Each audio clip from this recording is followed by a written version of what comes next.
आणि आता बातम्यांचा वेगवान आढावा। मुख्यमंत्री आणि उपमुख्यमंत्री आज धाराशिवच्या दौऱ्यावर आहेत। परांडा शहरातील लाडकी बहीण योजनेच्या कार्यक्रमाला ते हजेरी लावतील, तर धाराशिव शहर शिवसेना कार्यकर्ता मेळाव्याला मुख्यमंत्री एकनाथ शिंदे उपस्थित राहतील। मंत्री गिरीश महाजन जामनेर मतदारसंघातल्या लिही तांडा इथे कार्यक्रमासाठी गेले असता रस्त्याच्या दुरवस्थेवरून ग्रामस्थांनी त्यांना चांगलंच घेरलं। गिरीश महाजन यांना ग्रामस्थांनी गावातल्या चिखलातून दुचाकीवरून घेऊन जात रस्त्याची दुरवस्था त्यांच्या निदर्शनास आणून दिली। वाढवण बंदरासाठी भूसंपादन प्रक्रिया सुरू करण्यात आली। डहाणूच्या 9 आणि पालघरच्या 14 गावांमध्ये भूसंपादन केलं जाणार आहे। या संदर्भात प्रशासनानं अधिसूचना जारी करत नागरिकांच्याकडून हरकती मागवल्या आहेत। गेल्या वर्षीच्या खरीप हंगामातील कापूस आणि सोयाबीन उत्पादक शेतकऱ्यांना 1600 कोटी रुपयांची मदत देण्याचा निर्णय सरकारनं घेतला। त्यासाठी तातडीनं मदत वितरण करण्याचे आदेश कृषी आयुक्तांना दिले आहेत। जळगावच्या यावलमध्ये केळीच्या पिकावर CMV रोगाचा प्रादुर्भाव झालाय, त्यामुळे नुकसानीचे तातडीनं पंचनामे करावेत अशी मागणी कृषी मंत्र्यांच्याकडे भाजप जिल्हाध्यक्ष अमोल जावळे यांनी केली आहे। यंदाही केळी उत्पादक पिकावरच्या रोगामुळे चांगलाच अडचणीत आलाय। मुंबई कोल्हापूर वंदे भारत एक्सप्रेस लवकरच सुरू होईल अशी ग्वाही मंत्री अश्विनी वैष्णव यांनी दिली। मिरज रेल्वे कृती समितीच्या अध्यक्षांना याबद्दल त्यांनी माहिती दिली। मिरज आणि कोल्हापूर लवकरच फास्ट ट्रॅकवर येणार आहे, तर आज मिरज पुणे मिरज या वंदे भारत एक्सप्रेसची ट्रायल रन सुद्धा होणार आहे। धाराशिवमधील डॉक्टर झाकीर हुसेन उर्दू शाळेच्या संस्था सदस्यानं तत्कालीन मुख्याध्यापकांना हाताशी धरून शिक्षण विभागाला लाखो रुपयांचा चुना लावला। गावातील नागरिकांनी शिक्षण विभागाकडे लेखी तक्रार करूनही शिक्षण विभाग मात्र मूग गिळून गप्प आहे। त्यामुळे गावकऱ्यांनी आता आमरण उपोषणाचा इशारा दिलाय।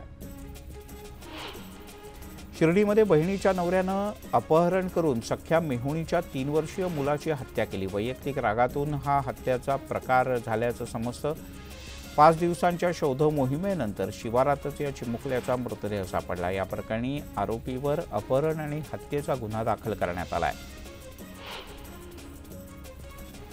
माओवादी संघटनेला 20 वर्ष झाल्याच्या निमित्तानं माओवाद्यांनी 25 पानांचा एक विशेष बुकलेट जारी केलं। या पुस्तकात माओवाद्यांनी गेल्या 20 वर्षातल्या अनेकविध घटनांचा लेखाजोखाच मांडला। 20 वर्षात 5229 माओवाद्यांचा पोलिसांशी झालेल्या चकमकीत मृत्यू झाल्याची कबुली देण्यात आली। यासोबतच 20 वर्षात माओवाद्यांनी 4073 आत्मघातकीय हल्ले केल्याचं सुद्धा या पुस्तिकेच्या माध्यमातून मान्य केलं। ईद-ए-मिलादच्या निमित्तानं भुसावळमध्ये अनेकविध कार्यक्रमांचं आयोजन करण्यात आलंय। शहरातील मुस्लिम बहुल भागांमध्ये घरावर तसंच रस्त्याच्या बाजूला विद्युत रोषणाई करण्यात येते। या पार्श्वभूमीवर शहरात अनेक ठिकाणी रक्तदान शिबिर आणि विविध कार्यक्रमांचं आयोजन करण्यात आलंय। माजी खासदार निलेश राणे यांनी कुडाळमध्ये सिंधुदुर्गच्या राजाचं दर्शन घेतलं। 2010 मध्ये निलेश राणेंच्या संकल्पनेतून लालबागच्या राजाच्या धर्तीवर सिंधुदुर्ग राजाची प्रतिष्ठापना करण्यात आली होती। सिंधुदुर्ग राजाचं हे 15वं वर्ष आहे। दरम्यान निलेश राणे यांनी बाप्पाचं दर्शन घेत विधिवत पूजा केली। कालच्या एकाच दिवसात सोन्याच्या दराला 1000 रुपयांची झळाळी मिळाली। चांदीच्या दरात सुद्धा 4400 रुपयांची वाढ झाली। जळगावात सोन्याचा भाव 73,900 वर पोहोचलाय, तर चांदीसाठी 87,000 रुपये मोजावे लागणार आहेत।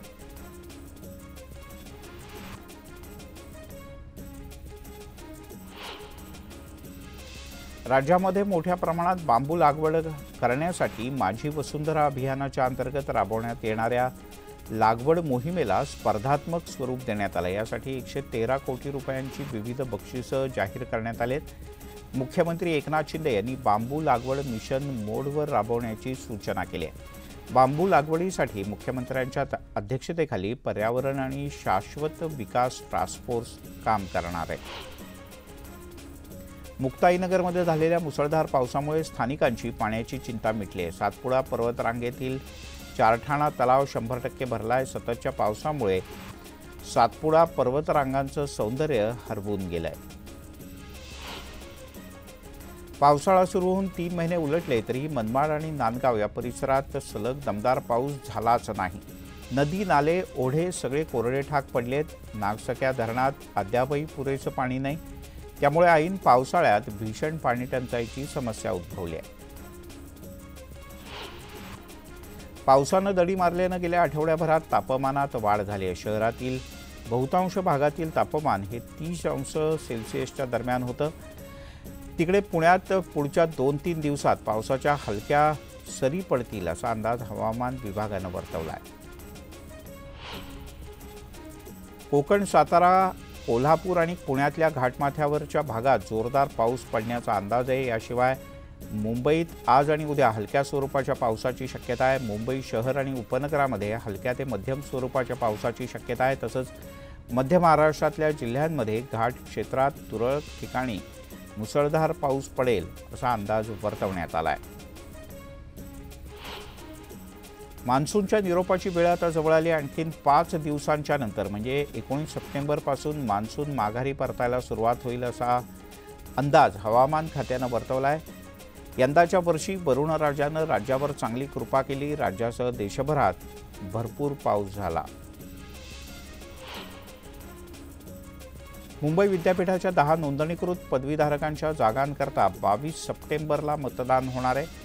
10 जागांवरच्या निवडणुकीसाठी एकूण 28 उमेदवार निवडणुकीच्या रिंगणात आहेत. तर 13,406 मतदार आपला मतदानाचा हक्क बजावतील अशी अपेक्षा आहे.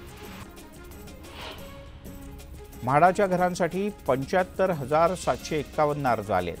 2,300 म्हाडाच्या घरांसाठी सोडतीची तारीख जाहीर झाली. 8 ऑक्टोबरला मुंबईतल्या नरिमन पॉइंट इथल्या यशवंतराव चव्हाण सेंटरमध्ये संगणकीय सोडत काढली जाईल. त्यामुळे अर्जदारांची प्रतीक्षा लवकरच संपणार आहे.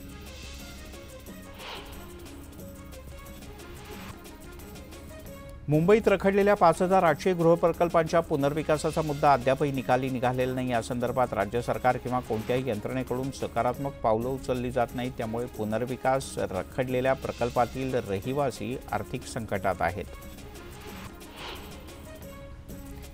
गेल्या अनेक वर्षांपासून मुंबईतल्या डबेवाल्यांसाठी हक्काचं घर असावं अशी मागणी करण्यात येत होती. दरम्यान ही मागणी उपमुख्यमंत्री देवेंद्र फडणवीस यांच्या प्रयत्नातून पूर्ण झाली. यावेळेला आम्ही खूप आनंदी आहोत. आम्ही सरकारचे आभार मानतो अशी भावना डबेवाल्यांनी व्यक्त केली आहे. गणेशोत्सवाच्या काळातील संभाव्य गर्दी लक्षात घेता पुढच्या 3 दिवसात एकूण 22 रात्रकालीन विशेष लोकल फेऱ्या चालवण्याचा निर्णय घेण्यात आला आहे. रात्री उशिरापर्यंत सार्वजनिक गणेशोत्सव मंडळांना भेटी देणाऱ्या भाविकांना आता शेवटच्या लोकलची चिंता असणार नाही. भारतामध्ये एकूण 200 कृषी उत्पादनांना भौगोलिक मानांकन प्राप्त झालं आहे. त्यात राज्यातील 38 शेतमालांचा समावेश आहे. महाराष्ट्र देशात प्रथम क्रमांकावर आहे. तर राज्यातल्या अनेक शेतमालाला जागतिक बाजारपेठ मिळण्यात आणि शेतकऱ्यांचा नफा वाढण्यात मोठी मदत होते. दहिसरमधील पार्किंग हब आणि व्यावसायिक केंद्र उभारण्याचा मार्ग अखेर मोकळा झाला आहे. त्यासाठीची निविदा प्रक्रिया सुरू झाली असून या पार्किंग हबमध्ये 1400 कार आणि 450 बस गाड्या पार्क करता येतील. MSRDCनं राज्यातील 3 महत्त्वाकांक्षी रस्ते प्रकल्पातील उर्वरित बांधकामासाठी एकूण 6 टप्प्यात निविदा मागवल्यात. यात 11,000 कोटी रुपयांच्या कामाच्या निविदेला चांगला प्रतिसाद मिळतोय. मुंबई नागपूरमध्ये समृद्धी महामार्ग विस्तारीकरण, नागपूर गोंदिया आणि भंडारा गडचिरोली महामार्ग प्रकल्पातील एकूण 3 टप्प्यांसाठी 11 निविदा सादर केल्या जात आहेत. मुंबई महानगरपालिकेच्या मलनिस्सारण प्रयोगशाळेला राष्ट्रीय परीक्षण आणि अंश परीक्षण प्रयोगशाळा अधिस्वीकृती मंडळाकडून मान्यता देण्यात आली आहे. पालिकेच्या प्रयोगशाळेमध्ये पुनर्प्रक्रिया केलेल्या पाण्याच्या गुणवत्तेवर आता शिक्कामोर्तब झालाय. वैद्यकीय आणि आयुष अभ्यासक्रमांची समुपदेशन फेरी ही सुरू होते. पुढचे काही दिवस सलग सुट्ट्या आहेत. त्यामुळे प्रवेश प्रक्रियेवर परिणाम होण्याची शक्यता आहे. विद्यार्थ्यांचे प्रवेश विनाविलंब व्हावेत आणि प्रवेश प्रक्रिया सुरळीत व्हावी यासाठी राज्य सामायिक प्रवेश परीक्षा कक्ष पुढचे 4 दिवस खुला असेल.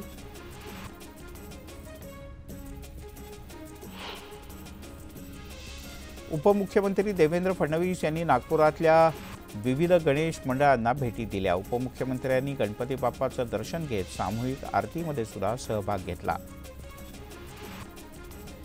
दापोलीतील सावंत कुटुंबियांनी अक्कलकोटच्या स्वामी समर्थांचा देखावा साकारलाय। 150 वर्षांपासून सावंत कुटुंबियांच्याकडून गणेशोत्सवाच्या परंपरेचं काटेकोरपणे जतन केलं जातं। श्रावण संपल्यानंतर सुद्धा अनेक घरांमध्ये गणपती विसर्जन होईपर्यंत मांसाहार केला जात नाही, त्यामुळे मासळीला फार भाव नव्हता। मात्र घरातले गौरी गणपतीचं विसर्जन झाल्यानंतर लगेचच मत्स्यप्रेमींनी मासे खरेदी करण्यासाठी गर्दी केल्याचं दिसतंय। उपराष्ट्रपती जगदीप धनखड 14 आणि 15 सप्टेंबर रोजी महाराष्ट्राच्या दौऱ्यावर येत आहेत। या 2 दिवसीय दौऱ्यात उपराष्ट्रपती मुंबई आणि नागपूरला भेटी देतील।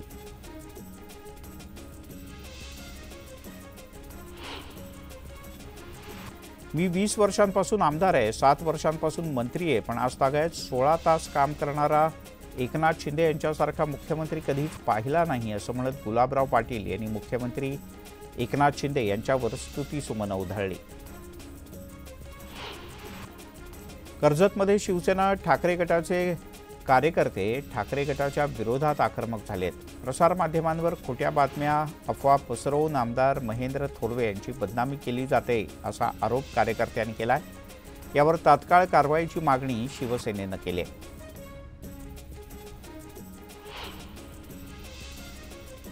जळगावमधील पाथरीसह वेगवेगळ्या गावातील शेकडो कार्यकर्त्यांनी शिवसेनेत प्रवेश केलाय। मंत्री गुलाबराव पाटील यांच्या उपस्थितीत पार पडलेल्या महासंघाच्या मेळाव्यात शेकडो कार्यकर्त्यांनी प्रवेश केला।